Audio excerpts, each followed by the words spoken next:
అసలు ఇప్పుడు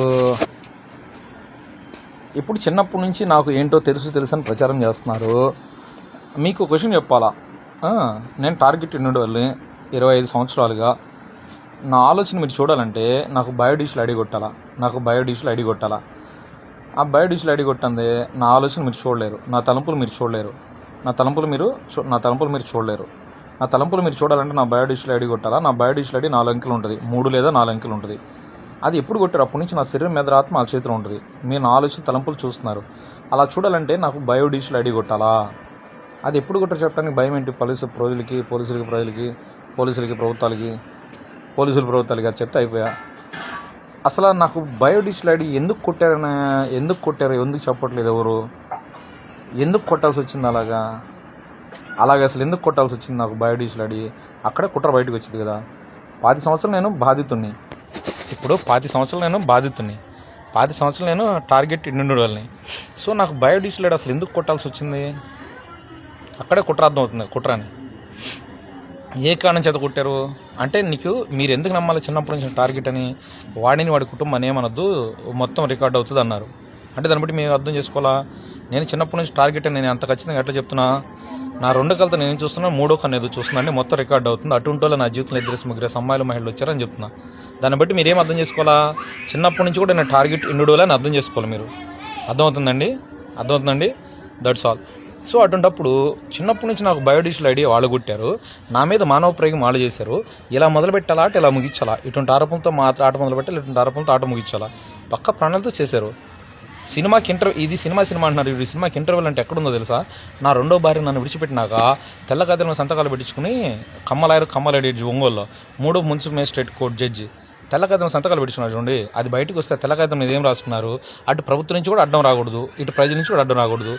ఒక కుక్కని చంపాలంటే పిచ్చి కుక్క అని ముద్రేయాలా? సో మరి నన్ను చంపాలని ఫిక్స్ అయ్యారు. ఎప్పుడు 10 సంవత్సరాల క్రితం ఫిక్స్ అయ్యారు.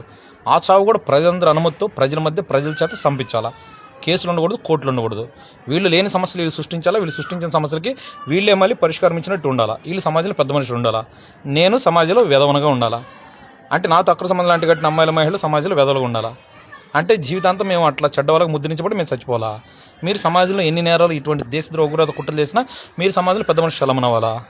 ఏంది వివక్ష ఏంటి? ఇతర కులాల్లో మతాలు అందరూ కూడా అమ్మాయిల వ్యభిచారులే, తప్పుటోళ్లే అని మీరే ఒప్పుకున్నట్టు మన నెలలు అమ్మాయిల మహిళని. నా మాటలో కోపం చూడమాకండి మీరు. నా మాటలో ఉన్న నిజాయితీ యథార్థత చూడండి మీరు. నా మాటలో ఉన్న కోపం చూడమాకండి. ఏ కులమైన మతమైనా. నేను మీ కులస్తుని కాదనో, నేను మీ మతస్థుని కాదనో, నేను మీ పార్టీ వాడిని కాదనో, నేను మీ కులపోడిని కాదనో, నేను మీ ఇంటి పక్కన కాదనని అనే మాట పక్కన పెట్టండి. అసలు నేను మాట్లాడుతున్న వాస్తవం కాదా? అందరికీ న్యాయం కావాలా? నేను బాధితునండి. ఇంకోటి వీడికేందో చిన్నప్పుడు తెలుసు ఒకటే ఆరాటం చేస్తూ కొన్ని సంవత్సరాలు నా బుర్రలో వాళ్ళు ఎక్కించిన జ్ఞాపకాలు మీకు చూపిస్తున్నారు. నా కుటుంబ సభ్యుల మీద నాకు వ్యతిరేకంగా నాకు చూపిస్తున్నారు జ్ఞాపకాలు. నాకు వ్యతిరేకంగా నా కుటుంబ సభ్యుల బుర్రలో ఎక్కించారు జ్ఞాపకాలు. చుట్టుపక్కల చెరువు నడుపులు మొత్తం అంటే తెలుగుదేశంలో పెట్టుకున్నారు. వీళ్ళతో 24 గంటలు ఊపిరి పీల్చుకుంటున్నారు. 24 గంటలు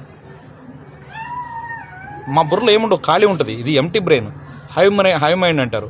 మేము ఎక్కడుంటే అక్కడ చుట్టుపక్కల వాళ్ళతో కనెక్ట్ అయ్యింది ఆలోచన. మేము అసలు మౌనం ఉన్నామని కూడా మా బుర్ర ఉండదు, కనెక్ట్ అయ్యింది. మీరందరూ సీరియస్గా ఉండి నన్ను నవ్విస్తారు, మీరందరూ నవ్వుతూ నా చేత సీరియస్గా తిట్టిస్తారు. నా ఆలోచన తలంపు నేను ఏం మాట్లాడాలో వాడు డిసైడ్ చేస్తాడు.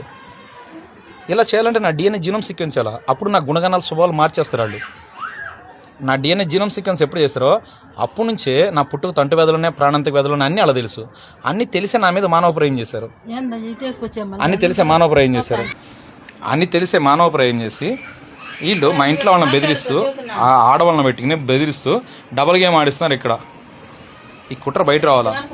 ఇవాళ ఎందుకు నేను ఊర్చుకుంటుంటే ఇవాళ నేను వీడియో ఇచ్చేస్తున్నాను. సెప్టెంబర్ 27, 2025 ఎవరిని విడిచిపెట్టేది లేదు. చట్టం ద్వారా శిక్ష పడాలి.